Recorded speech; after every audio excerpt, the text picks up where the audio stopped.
Okay, we are live, and I may need to get my hair done at the end of this quarantine period.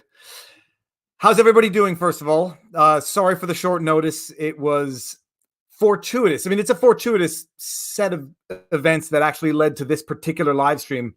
And it's actually going to be like the second live stream that I'm going to do with a bucket drummer, a street performer. Busker is a word for them. I did a live stream with Gordo, the drummer. It was like 4 months ago, I guess. And super interesting. I mean, I did it with Gordo, the drummer, only because I had never, I hadn't heard back from. I reached out to Matt. We're gonna hear some noise upstairs because 3 kids are in the house with 2 dogs. But I reached out to Gordo. I was like saying, I need to ask questions to a street performer, a bucket drummer. How do you get into this, et cetera, et cetera. Do a face reveal. Okay. And while people start streaming in here or coming into the stream, I'm going to give some context to this story because it requires context, and it's like one of those things. David Ward, I'd love to see a battle between Bucket Boy and Maza. Make it happen, Viva. We're going to get into these alternatives here because this is like, this is not going to be a permanent situation for buskers. It's not going to be a permanent situation for society, but not everybody has 3 months of reserves that they can live off of when this happens to the economy, to their jobs, to their livelihoods. So this is going to be very interesting. By the way, everybody, if you could share the link, tweet it out, give the thumbs. I don't care about the thumbs up as much, but tweet the link out, share it so that we can get people coming in.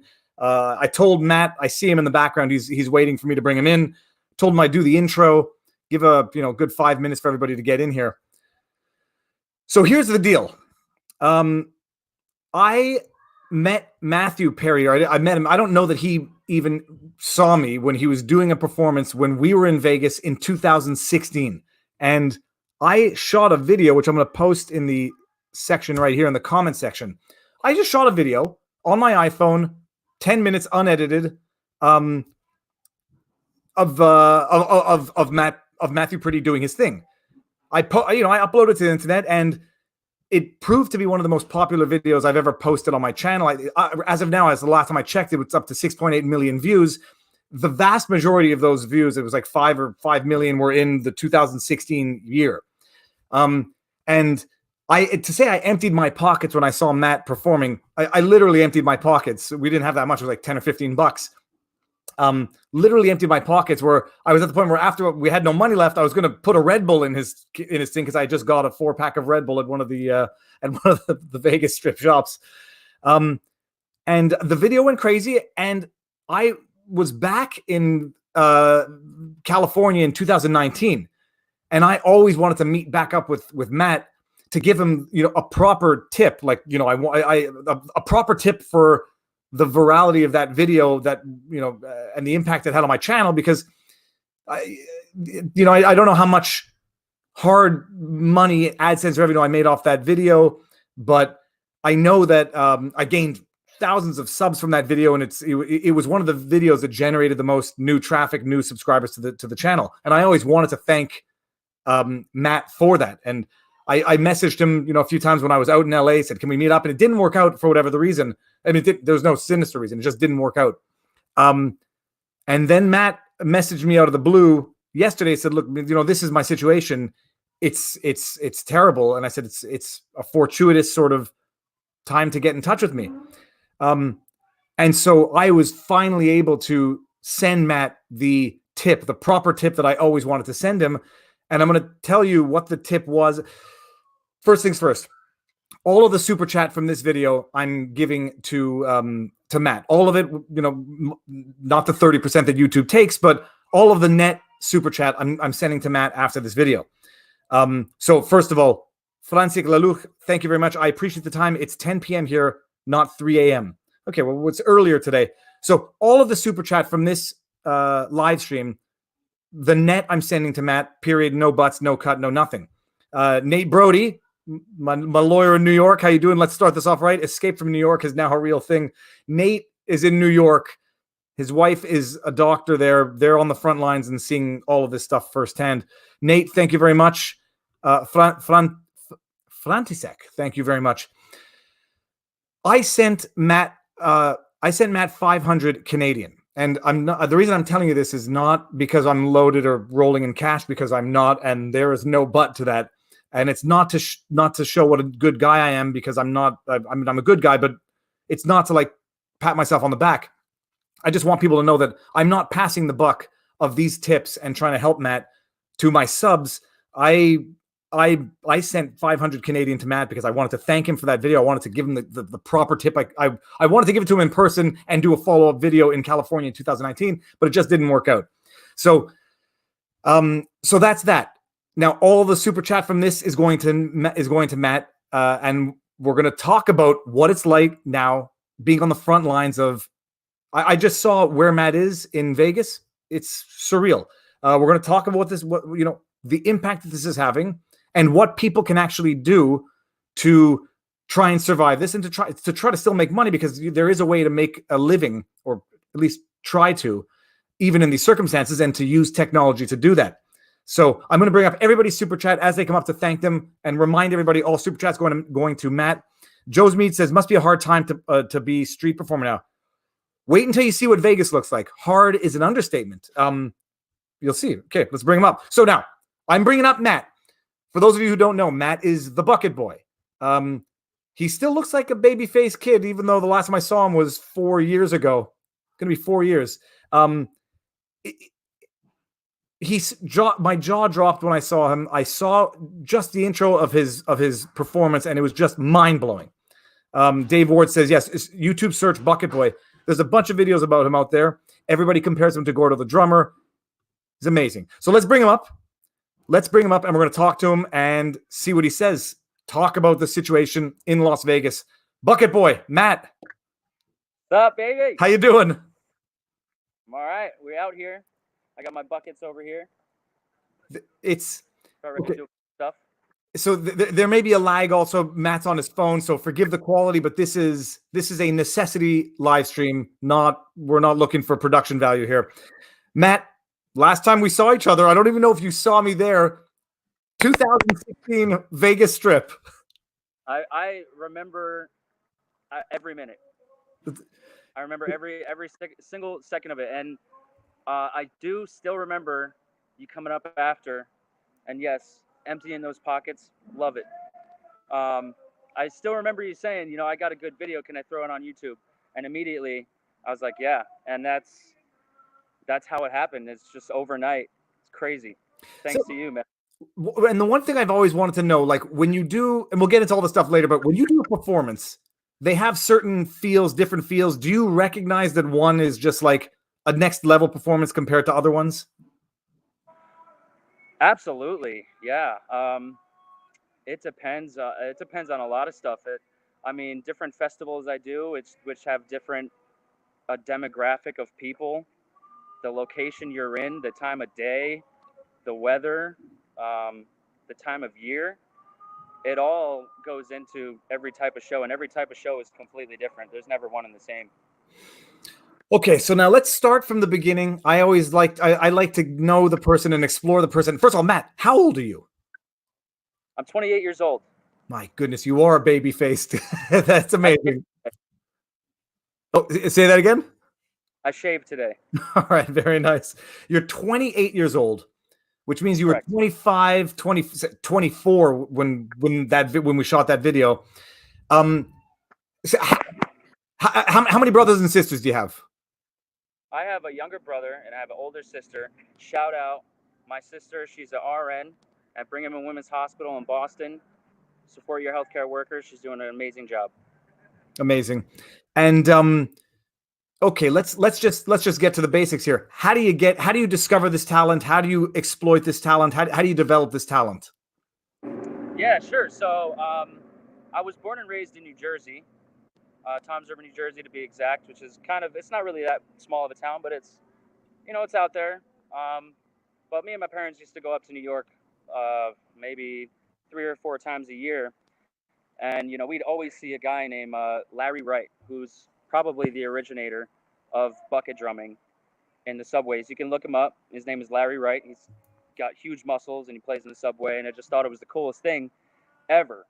So I was going to school in Los Angeles for music education when I discovered, I needed extra money because it was expensive as hell to live in Los Angeles. So I figured with my expertise as trained as a trained percussionist, it would come pretty easy to me to start bucket drumming. And it just kind of took off from there. I was taught by a lot of other good street performers who kind of gave me the confidence to be an entertainer, more of a showman and less of a musician, because that's kind of what matters on the street. You have to be, engaging and entertaining in order to be successful as a street performer. So, I just kind of swallowed my pride and just went for it. Amazing. Okay, now we got not my real name says best of luck to you both. Hopefully €5 will buy 2 or 3 sheets of toilet paper. Thank you very much. And we got Francesca Lalu says 100 Czech crowns, like $5 Canadian. Me and my wife are pharmacists, still working even in total shutdown. Stay safe, boys. Keep families safe. Absolutely. Thank you very much, guys. Okay, so you start now. Let me ask you some other questions. Like, do you go to university? Have you gone to university? Do you have a undergrad degree or anything like that? So I've been to. I went to a community college in New Jersey. As I was going there, I spent 2 years there. I transferred to a school called San Diego Mesa College. As I was going to school in San Diego Mesa College, that's when I moved to Los Angeles as well.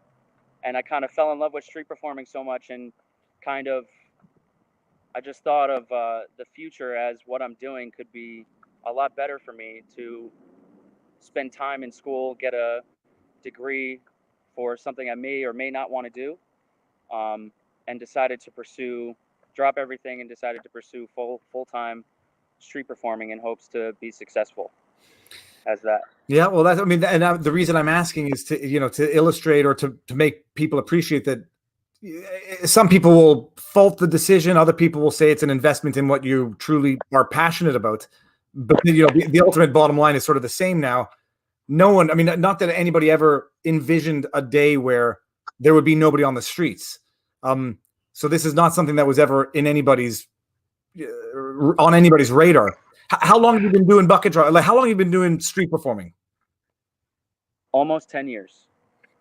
And now, busker is not a derogatory or an insulting slang word. Busker is no, that's the correct term. Okay, excellent. So you've been doing most Americans know what that word actually is because, well, I think less than 20% of Americans have an actual passport, and they don't really know the levels and different types of street performing. They also call it street theater. That's another big one they call in the UK. But busker is the correct term. Yeah, busking, busker. Yeah. So you do this for 10 years. Now, a question I always want to know is: you perform on the street. Where do you practice? Do you practice? I'm picturing you practicing in an apartment and driving everybody crazy. Do you practice indoors or only outdoors? I tell people this almost. Well, when I'm outside and when I'm on the street, I tell people all the time, I don't practice.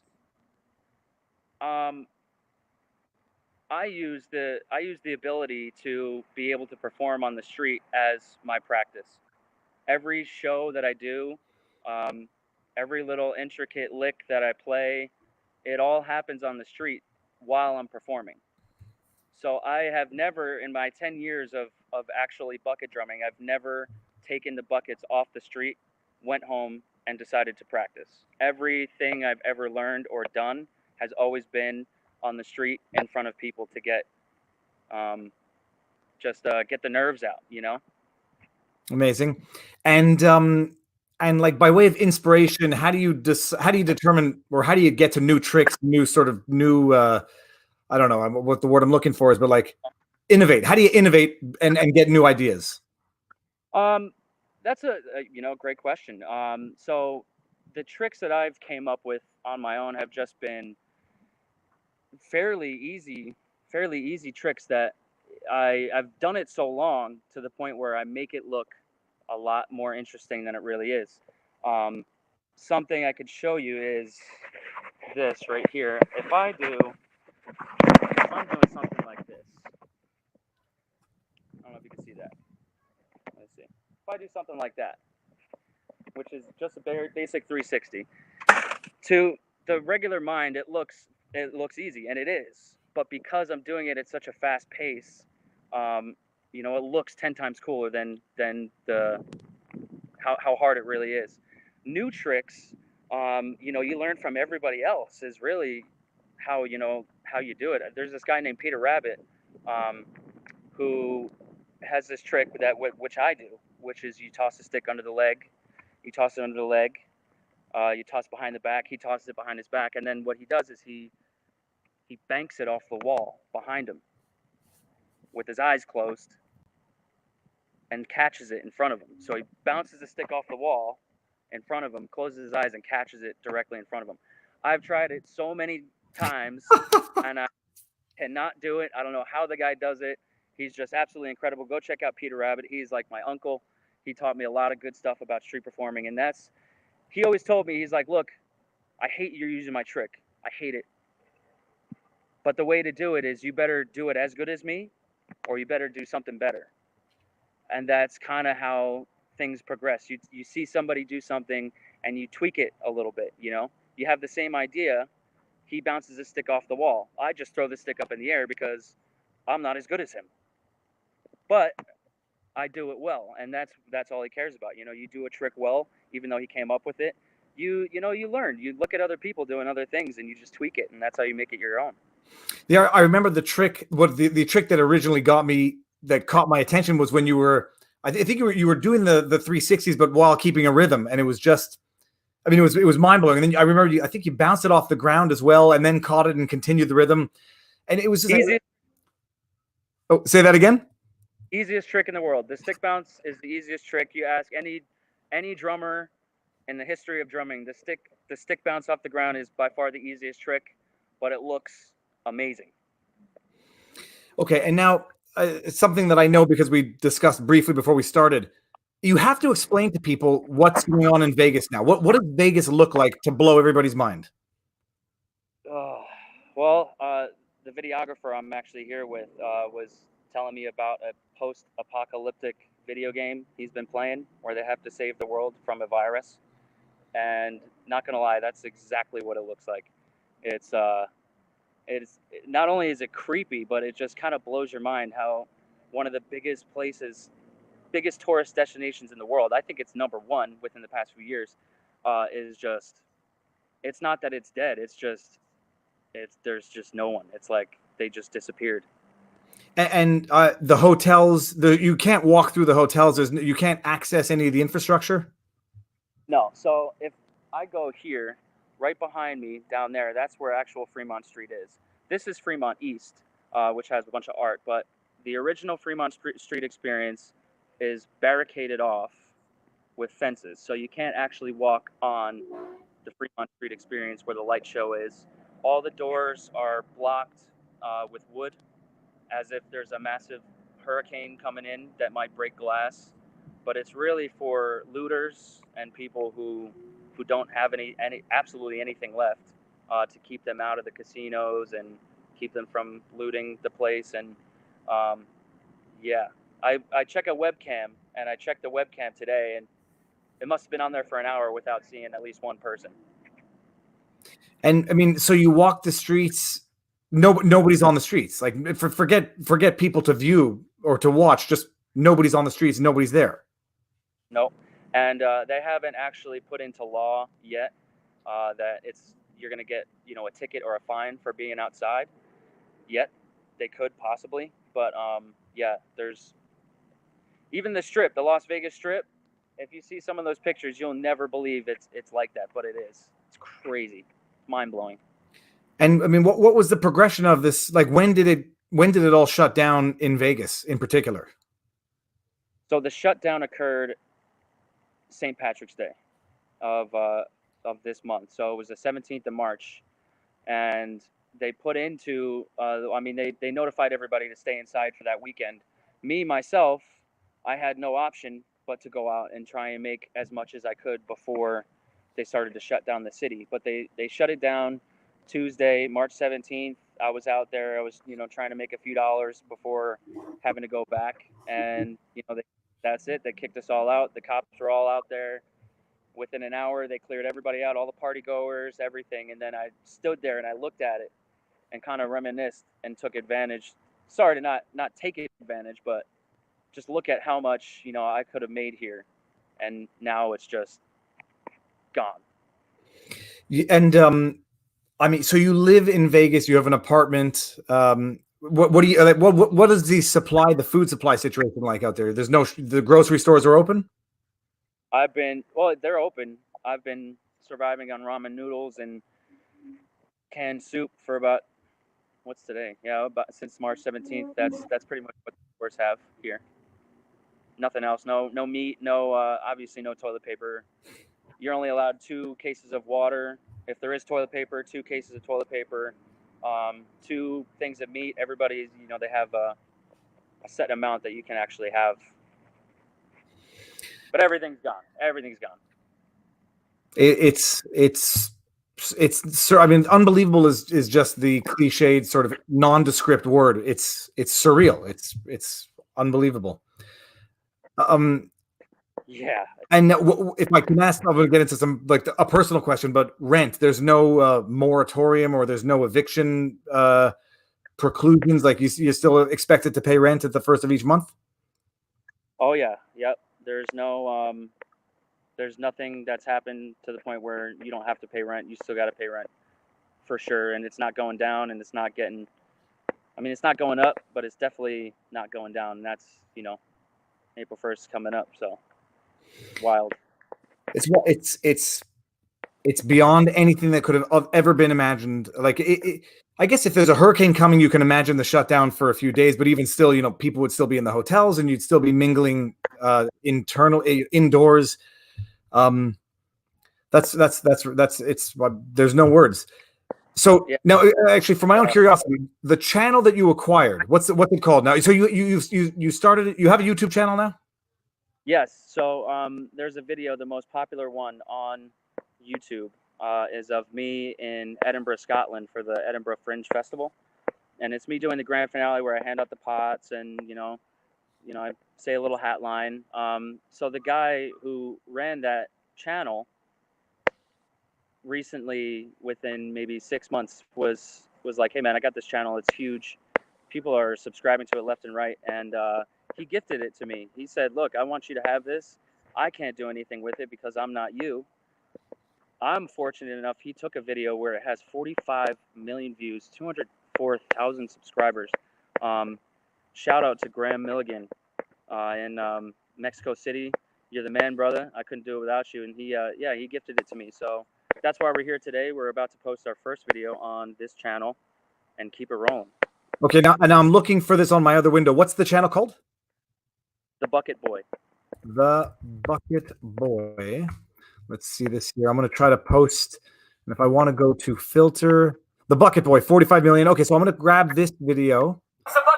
Right, that's a little loud. I'm going to grab that. I'm going to bring up my other window. Sorry for the technical problem. And now I'm going to post the video. This is the channel where everyone will be able to find your videos going forward.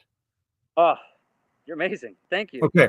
Now I know, because you're one step ahead. In fact, now you've answered 2 questions, but you're one step ahead because we're going to discuss things, you know, in the next few minutes that are not just going to be useful for you. And like, I've got ideas as to how you can actually say capitalize, but that might be the capitalist term, but survive. And, you know, this technology that allows you to still make money during this time. And we're going to talk about it.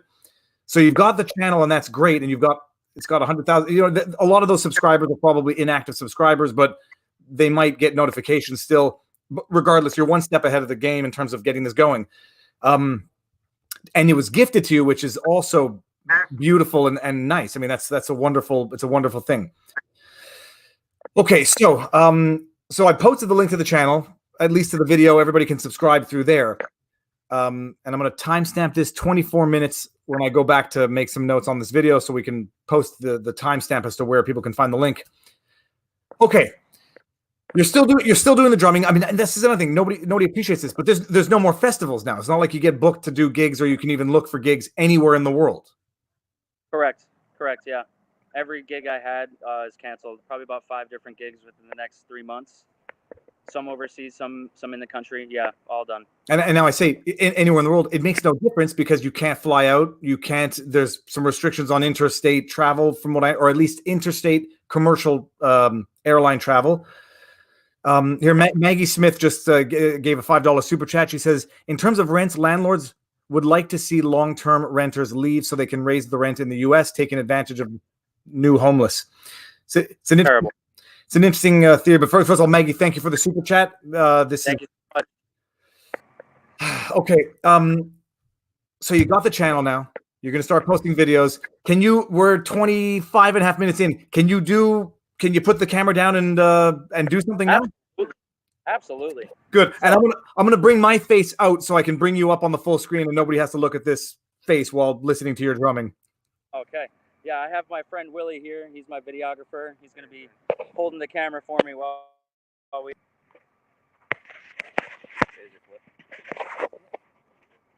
there a way to flip it? Yeah.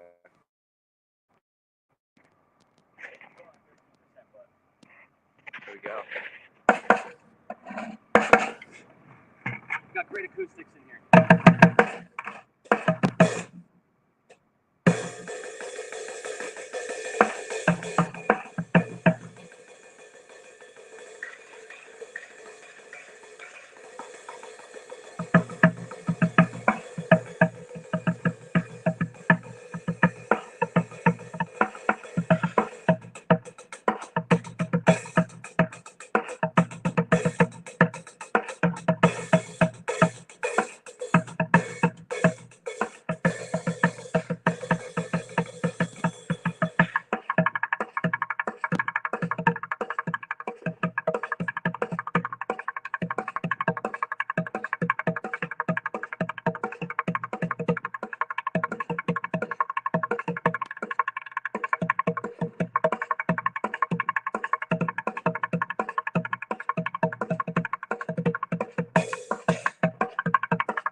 Thank you. See a car in the back.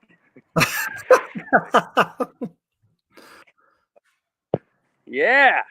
Okay. Let me flip this around. Yep. Amazing. Now here. Someone said needs more cowbell.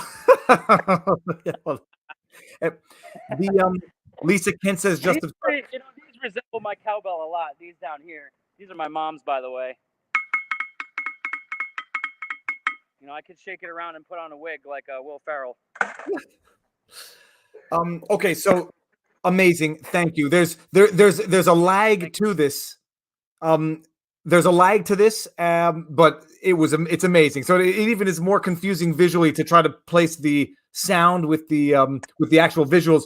Okay, Real Bambunga in the house. All right, no ulterior motive this time. This just hit that Rio seafood place on me later, definitely later. Real Bambunga. And Real Bambunga is he's a big supporter of this channel. But Real Bambunga, this is all going to Matt. So thank you very much.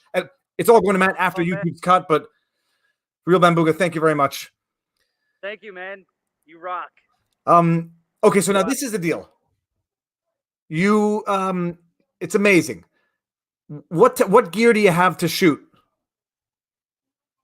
What gear do we have to shoot? Let's get Willie in here. Okay. And by the way, while So before we get Willie in here, we got another one. Fire Makes Me King, $20 super chat. Fire me. If you filed taxes for 2018 or 2019, you are good for unemployment under the CARE Act. Hello from New Jersey. From New Jersey, my hometown. Thank you so much. And I got a and Bambuga, real Bambuga. Thank you very much. By the way, this is. I mean, you're amazing. Okay, so now, yeah. So what do you have to shoot? Video and audio. Yeah, I have no idea what you have actually. Here we have a Nikon Z6 and 35 1.8 lens, and then for audio we have a Tascam. Can you see that? Oh, yeah. You're good. You're good. That's amazing. Fantastic. Little thing here.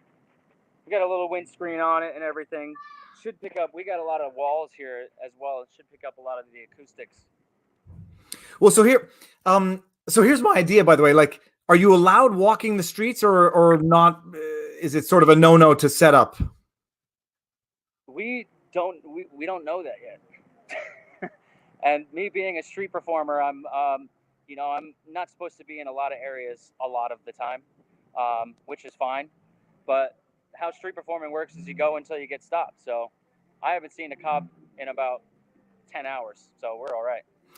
Okay. Here is my $1 million or million view idea. Have you seen, there was a video, I was trying to find it. If anybody can find this video and post the link, I'd love it. Where somebody was testing the acoustics. They were drumming and they basically changed the drum setup, not setup, but rather set through different locations, and the acoustics of the drumming sounded very different if they were in an open area, in a closet, and it was just seamlessly edited together. Because nobody's ever going to believe what Vegas. Nobody's ever going to believe what Vegas looks like at this stage. If you were to do something of a montage of just drumming from the most iconic areas in Vegas and loop it together seamlessly, it would be something that could never be replicated, and nobody can do it except for you. And this is the opportunity. Yeah. Wow. Never thought of that before. And you can have the outtakes where, every time, if and when you get told to stop, who's going to tell you to stop when there's nobody there to? I don't want to encourage you to do anything illegal. Let me just put the caveat on that. It would be, and then you could, if you can, I don't know if you have a car, you can get to you can do it in Red Rock also. You can do it in sort of outdoor areas in Vegas. It's a once in a lifetime opportunity to do this, and you're the only person in the world with the skills to do it in a mind blowing manner. Wow, that's amazing. I've never thought of it like that's an insanely great idea. And there's so many different places that are iconic here that would sound completely different. Yeah. Here in the art district, going on the Strip and the place where you met me the first time in front of Planet Hollywood, that's going to have different acoustics. I've also thought about going in the middle of the desert, seeing how that sounds in the middle of the desert, going up, in the mountains. But I do have something similar to what you're saying, and basically I'm going to combine both ideas. I have a moped. It's a 1970s style moped that I bought, I don't know, a couple weeks ago, and I'm just going to call it the moped sessions. I'm going to strap the buckets to the back of this moped, and I'm going to drive around the city to find different places to play in, and just have the first section of the video me riding the moped, setting up, playing in different locations. And I didn't even think about how it's going to sound in every location, but cutting it all together is genius. Yeah, and Francesc Laluch, thank you very much again. He says, just you, drums, an empty city. Sounds great. This is Czechoslovakian dollars. I don't know what the conversion is, but everything is appreciated, and thank you very much. Yeah, the setting it up the same way so that from one cut to the next, it'll be difficult in the sense that it's not a kit, so it won't hold its exact shape together. But good done is better than perfect. But it would be irreplicable and beautiful. Yeah. Wow. That's absolutely genius. I have so many different kind of locations. You can go in front of the Las Vegas sign. You can go on the Strip in front of Planet Hollywood. Go in front of Caesar's Palace. Go in a parking garage. Go in the parking lot wherever I'm at. That's genius. And It's a great idea. Now, Matt, someone was asking, do you have a PayPal account? Yes, I do. Okay, I do have a PayPal. what is it under your name? It should be under my email. And Matt Pretty, yes. Okay, so I'll just, it's Matt Pretty. Can I put this in here? Absolutely. Okay, so it should be at mattpretty@yahoo.com. I just made it about 2 days ago. So it should be under Matt Pretty. Okay. Matthew Pretty. And you'll post all the links in your channel. Someone says the Grand Canyon would be cool and great echo. Wow. You're definitely right about that. So there was one other thing I wanted to ask. It was, I'm going to forget now. Another thing that people would love is like a virtual duel between you and other bucket drummers. And I'm sure Gordo would be game. I'm sure, I don't know who the other big bucket drummer names are, but there's tons. There's okay. tons. Gordo is one of my really, really good friends. We spend a lot of time together when I'm overseas in Sydney.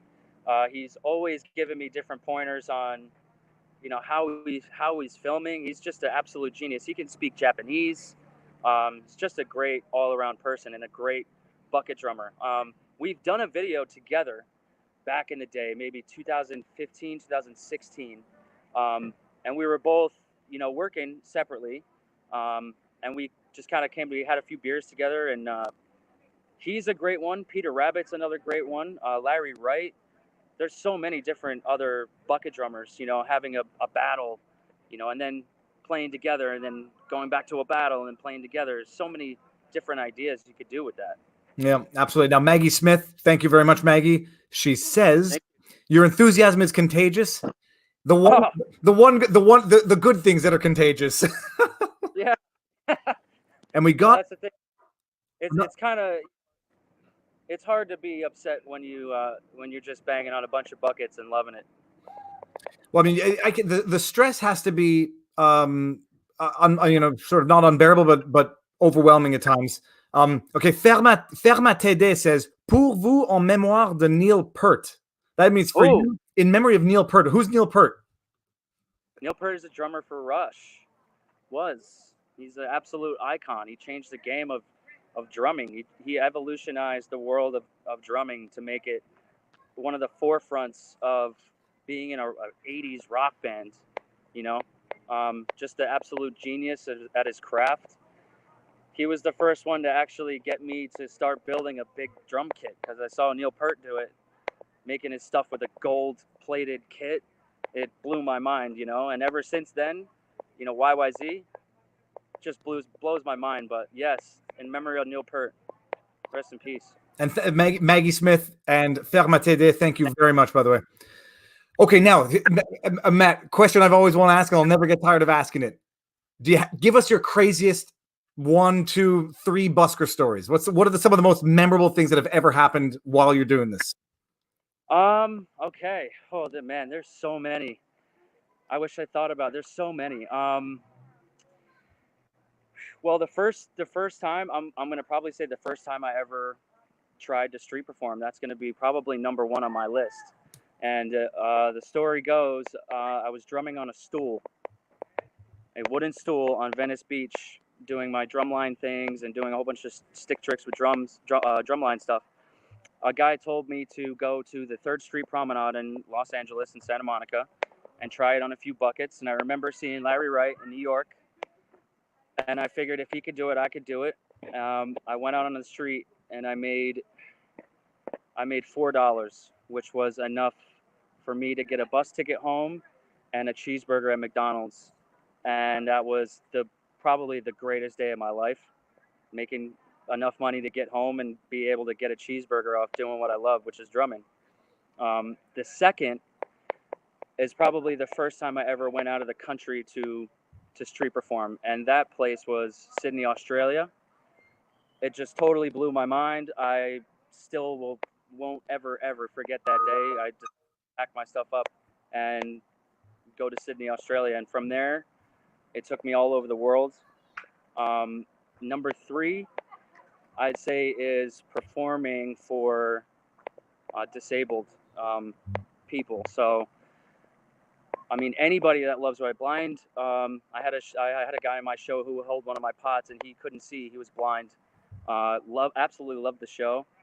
Another thing, I brought a girl in a wheelchair into the grand finale in one of my shows in London.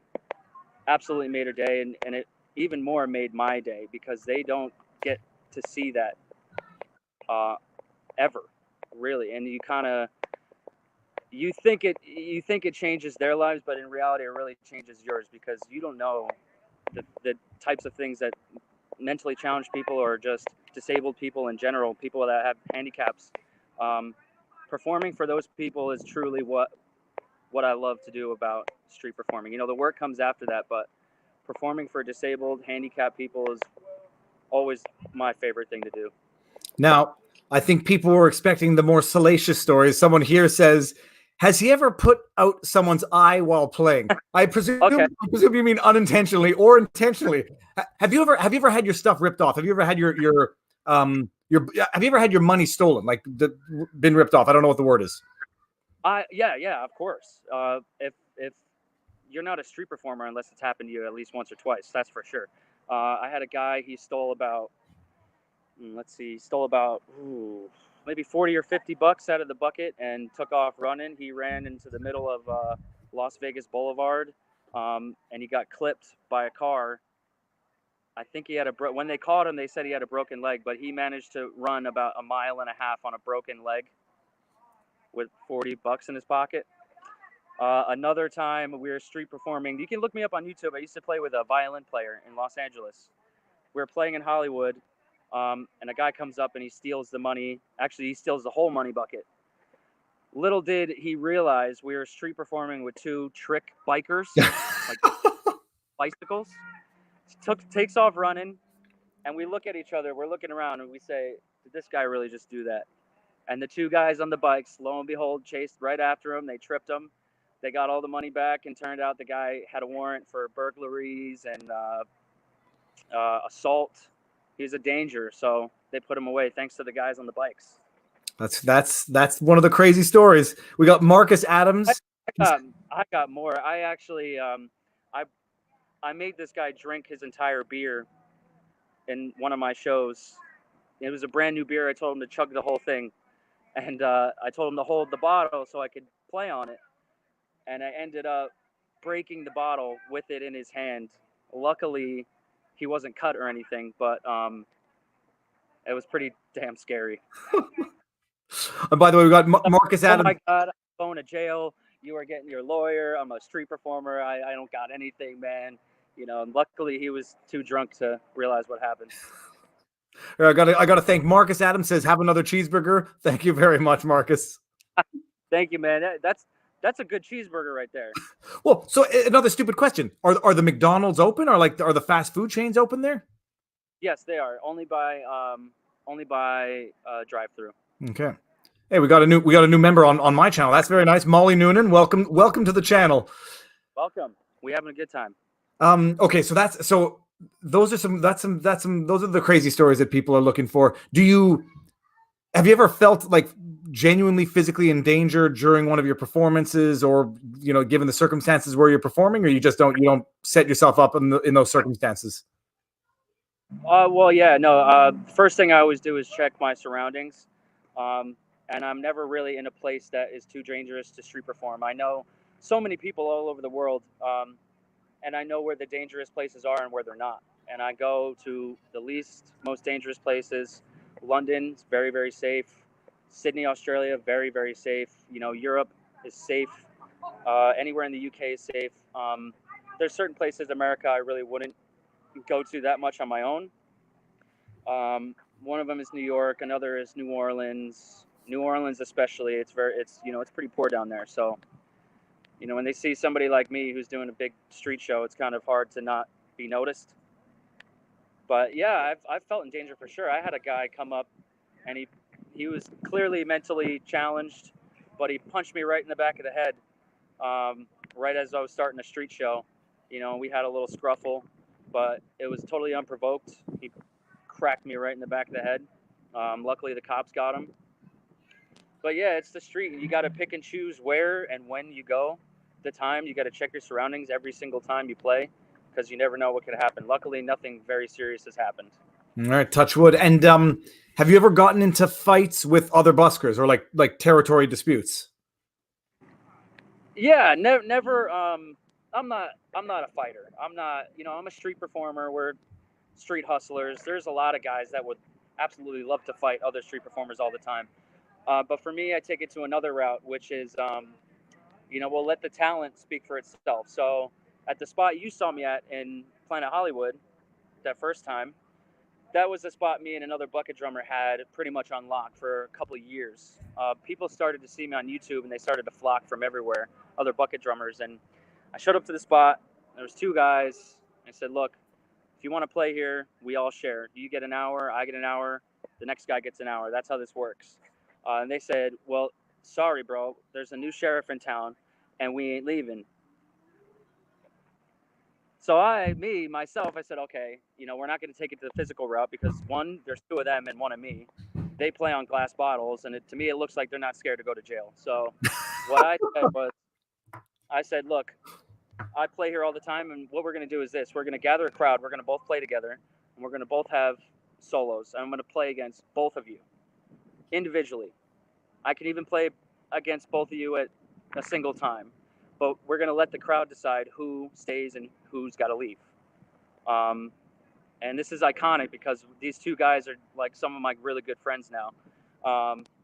But that was it. I didn't even play on the cymbal. I didn't play on the pots and pans. I stayed up top on the buckets, 2 buckets, and sent them on their way. They went to Fremont and never came back. That's amazing. We got Melvin Hawkins says, "Did you ever get paid in food or other services?" And this is a question that I want to ask. Like, what's the most memorable thing someone has left in the bucket that was not money? People throw in their Lucky Charms a lot, which I always keep. Every Lucky Charm I've ever had, little kids will throw in their teddy bear, or they'll throw in their lockets or little necklaces.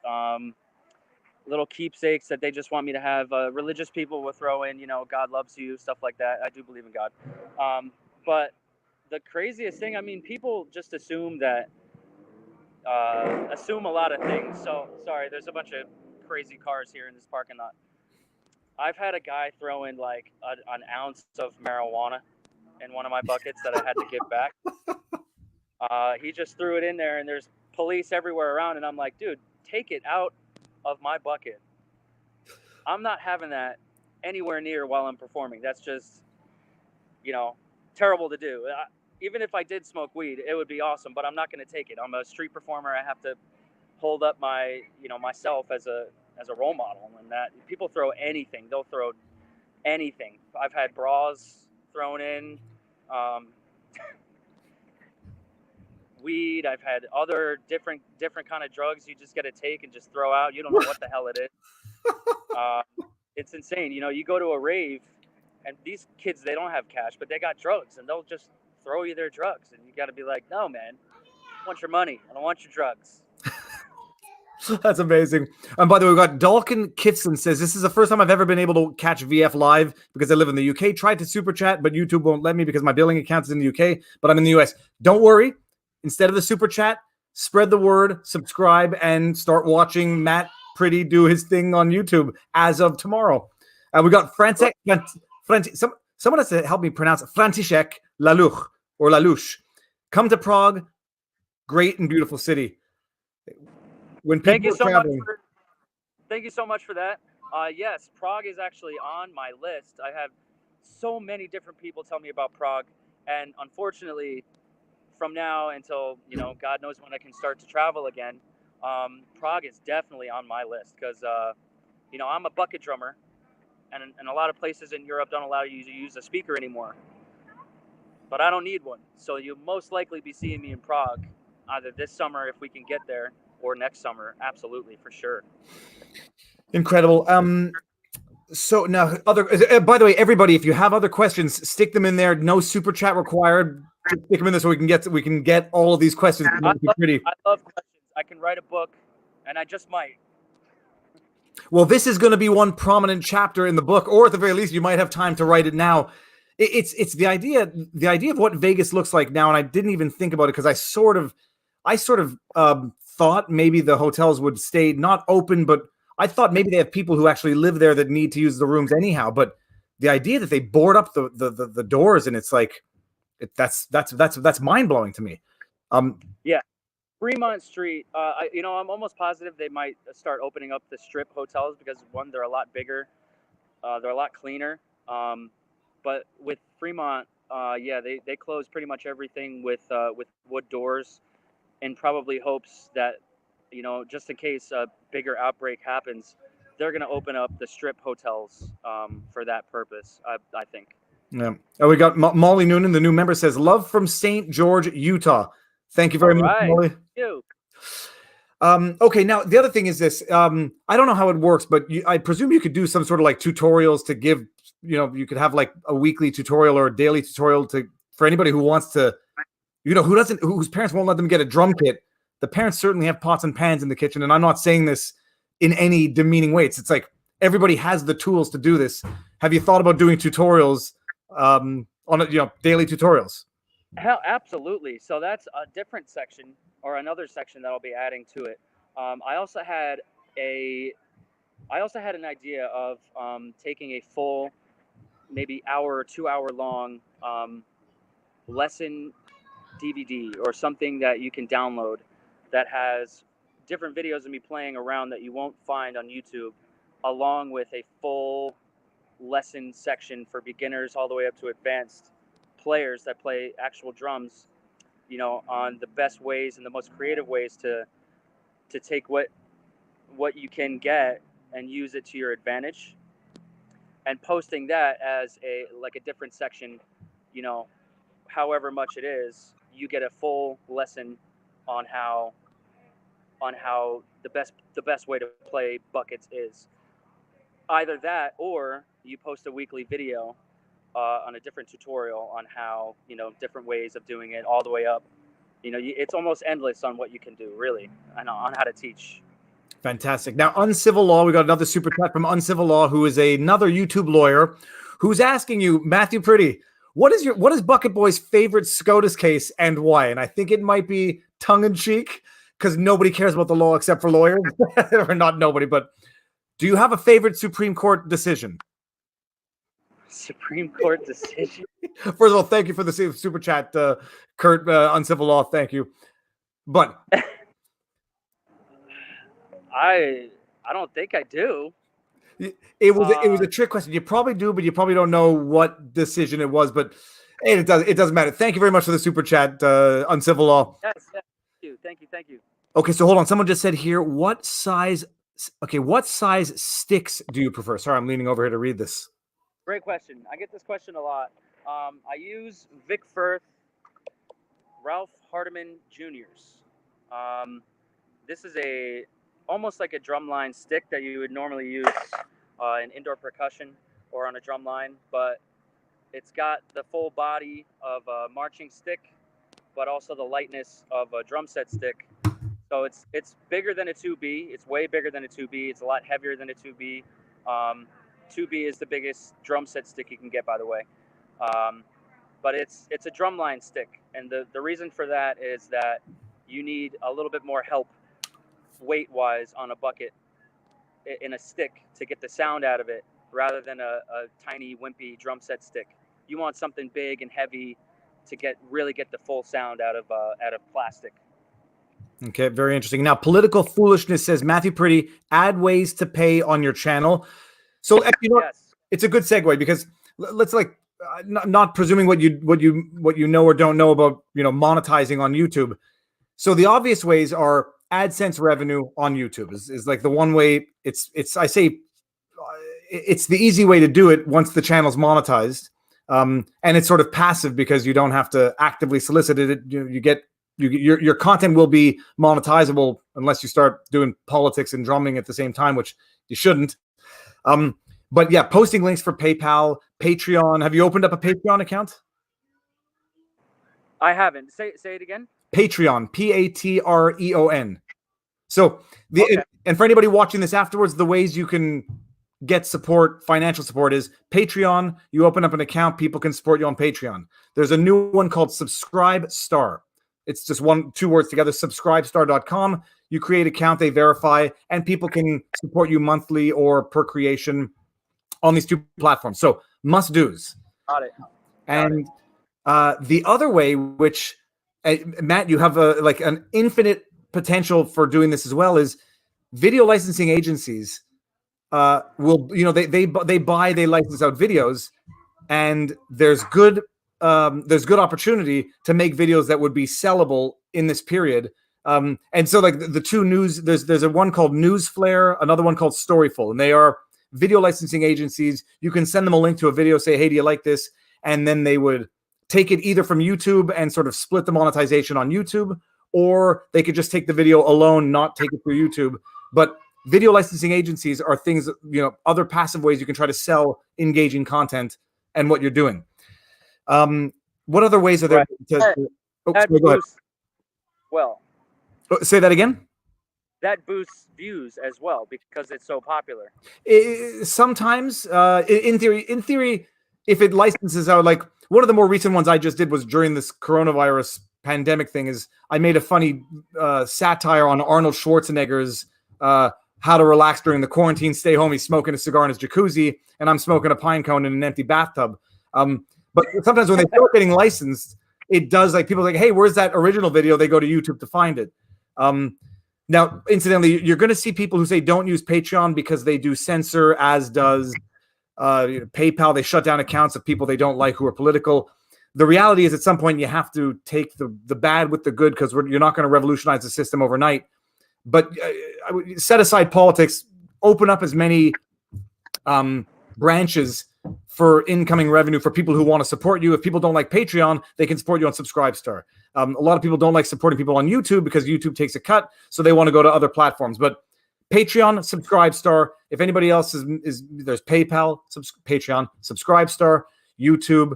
There's a bunch of other ones, but those are the basics. Amazing. So, and this is where you got to start doing, because it's not just going to happen on YouTube, and then you got to start cross-promoting yourself on Facebook, Twitter, all these other places, so people can find your channel and find your content. But you have it in that you have a skill that nobody else has, and nobody can steal what you have to offer. That's the beauty of it. Uncivil Law is back in the house with another super chat. He says, I don't want to work. I want to bang on the drum all day. I don't want to play. I just want to bang on the drum all day. All day. Love it. Love it. Love it. Thanks again, Uncivil. That's my anthem. Someone says buy some Bitcoin. Let's hear. Tell him to buy some, I guess BTC is Bitcoin. Lots and lots of small options for sure. It's just this question of get them all up there. Create in your YouTube channel. We can talk about this afterwards, where we don't have to bore everybody, but you want to get a nice banner. You want to get a nice avatar. You want to structure your channel so that you can group your videos together once you have them. What was I thinking about here? TP is greater than Bitcoin at the moment. Yeah, that's what you want to do. But put all your links in your about section of all of your social media so people can find them and support you. Yeah, it's mind blowing how the internet can really help you, and I appreciate the advice for sure. No, I said it was fortuitous because we finally got to do this. We finally got to do this meetup. It's just under circumstances that were different than what they were the last time I was in Vegas in California.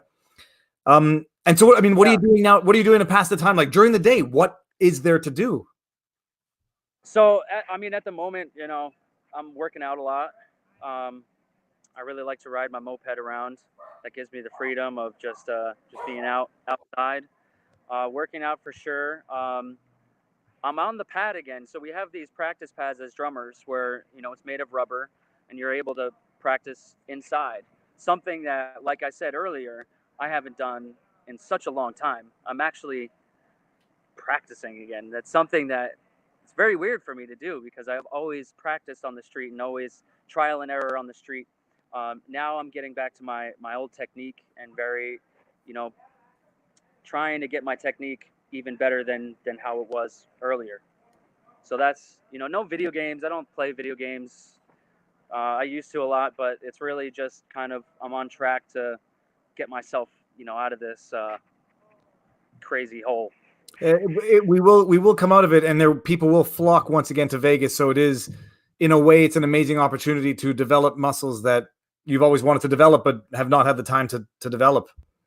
Yeah, there's so many opportunities in what this can actually bring, and for everybody out there, the first couple, I want to say the first week, you feel grief and you feel just you don't know what the hell to do because you're never in the house for that long. But myself, my life, I can feel my life changing in front of my eyes, which is a beautiful thing because change I was never comfortable with.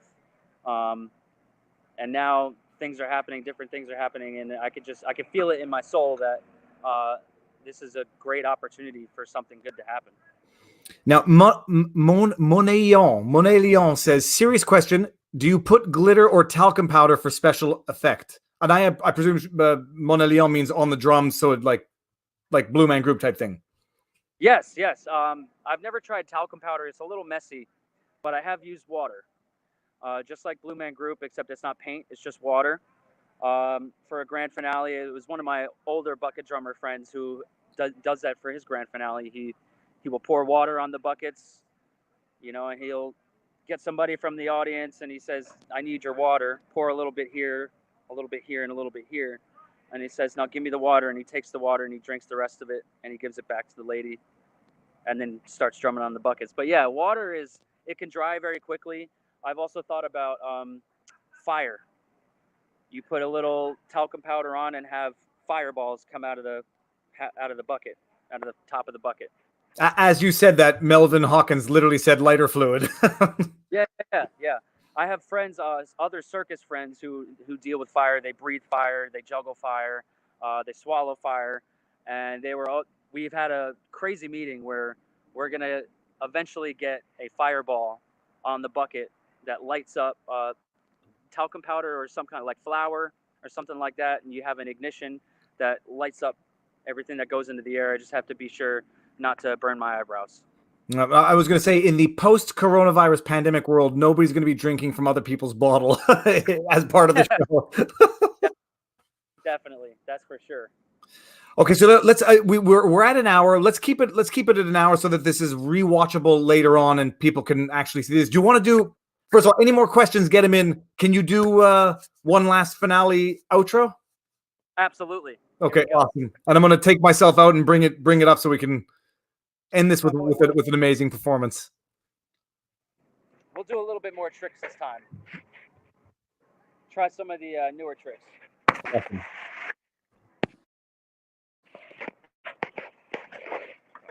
Here we go. Thank you everybody for watching the show. Thanks for donating. You guys are absolutely amazing for helping me out. Here's me giving back. Thank you very much. Let's rock and roll.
We're live streaming. Absolutely amazing. Let me flip this back around. Where am I? Something's with the phone. There we go. Everybody Okay, you're back in. You know what I love is even when you drop the stick and you swore, even your swear was rhythmic to the music. It is amazing. It's something you feel with your entire body when you listen to it. Everything is just, it's all aligned. You know, it has to be all in time, like a metronome, or else it gets fuzzy. Amazing. Okay, so Matthew Pretty, it's good to see you again. It's been 3.5 years. We'll see where we'll be in touch anyhow, because we'll talk about what we can do once this stream is off and everything. But it's up, Bucket Boy. It's all going to be in place soon, and you're going to be doing this because you got nothing but time, at least for another month, 2 months, or 3 months before people come back. Man, I just want to say thank you for giving me this opportunity to be on on a live stream. This is my first ever live stream. It's been amazing. I want to say thank you to everybody who's donated or thrown anything in there. It just it makes me restore my faith in humanity that you guys you care about somebody like me who's a lot of people are in my situation. There's tons of us, but I want to thank you again, man. You just you made my day, and possibly this whole time that we're in this, you've changed my outlook, and the only place to go is up. Thanks to you, brother. People, and it's not just for drummers, and it's not just for any one particular street performer, or not even for street performers alone. This is an opportunity that people have. Not everybody has, because you have to have a marketable skill set, but it's an opportunity that's out there. And even when you go back to busking when the streets are full, it's something you're going to have. It's going to be amazing. And we got one more. Riesengrot says, thanks for the smile. Riesengrot, thanks for the super chat. And thank you very much. Thank you for giving me the opportunity to do this, because I've wanted to pay it back since I saw you in 2016, and I'm glad. I'm not glad about the circumstances, but I'm glad that it came together like this. And when we are traveling again, I've got family in California. I'm going to be out there sooner than later. We'll meet up. Yeah, man. Thank you. My whole life changed after you saw me play. So we're in it together, man. I appreciate it. Awesome. My pleasure. Now, stay on. I'm going to end the broadcast, and then we can talk for a couple minutes afterwards. Everybody, thank you very much for tuning in, and stay tuned. I'm knocking my lighting over here. There will be more law vlogs, but probably not today. And that's it. Talk to you soon. Thank you.